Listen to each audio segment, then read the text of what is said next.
One of the things I wanted to bring to light, because I did some research when you sent me your text about your visit, I want to make the economic barbarism viscerally real. Each death penalty case costs roughly $3 to $5 million.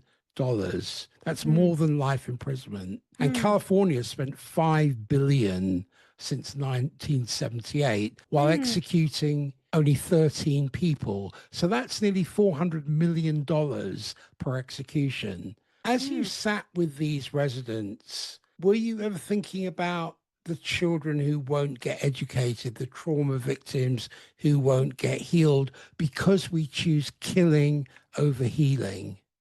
I hear you on that. It is certainly it feels like such a huge waste in every possible ways.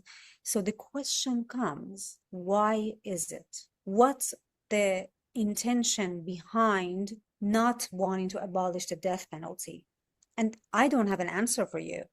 I don't know who is it, why is it, but it makes it more clear in our eyes that it's more essential than ever now to stand up. Now that we see clearly, now that we see that this is not for humanity's benefit in any way, it's not saving anything. So why is it that it's not been completely, as you said, this barbaric system not has completely dissolved? I don't have an answer for that, but I do know now that it's clear there is no excuse for us to continue allowing it to happen to more people.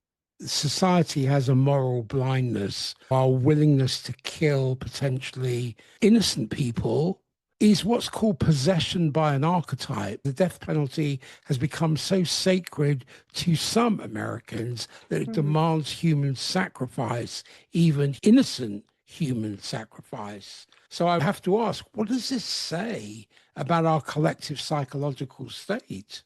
It says we need to change. We have to make a change, and change is difficult mostly, but that doesn't mean it's impossible. As a human race, we normally like to see others change, the society change, the Mm. circumstance, but this need to change.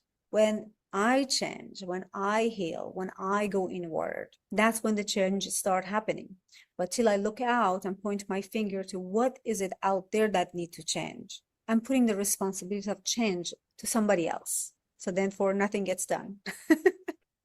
It's good to come inward and see what is it that I can change. Truly, get out of my comfort zone. Truly, not the easy stuff. Really go in deep, really deal with my own unhealed trauma, with things that I have not addressed. It's time. It's time to Mm. look at it. It's time to bring it up. It's time to feel it. Emotions need to be felt in order to get processed through. If we keep tucking them away and not looking at them, they're going to come out different way. They're going to come out here. They're going to come out over there. And there's so much you can make somebody else responsible for our behaviors and our choices. At some point, we have to see what is the situation? What's the emotion that this particular situation bringing out in me and really feel it. I'm not saying to sit there and wallow in it for a while, but for 30 seconds, for 1 minute, fully feel that emotion. Is it shame? Is it guilt? Feel that shame. Let it process through the body. Let it release so it doesn't manifest itself differently in our lives. I sense you're moving from comfort to capacity to being a catalyst.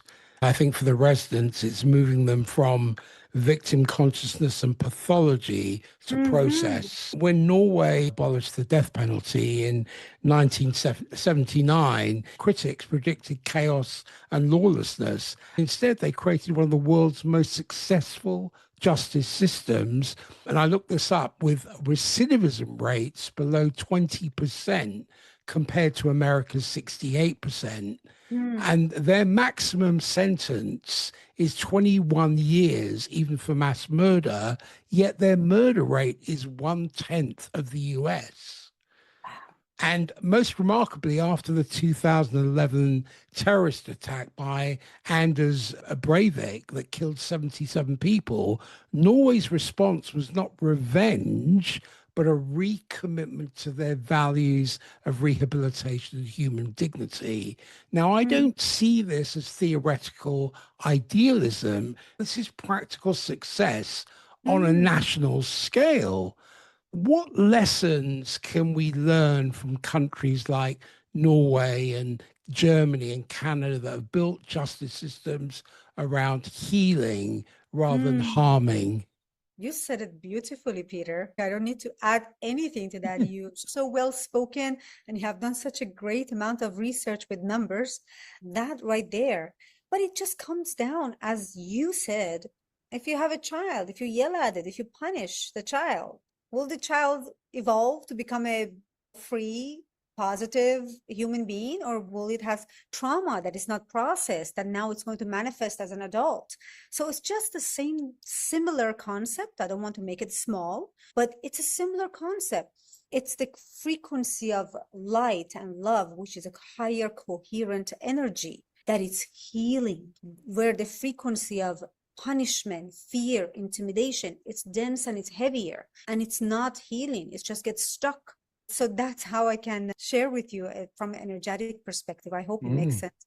Yeah, it's interesting when you look at these stats and you just think, God, there's got to be the political will. But unfortunately, this blood vengeance, which is the parent archetype, we need to move to the wise elder Mm. archetype.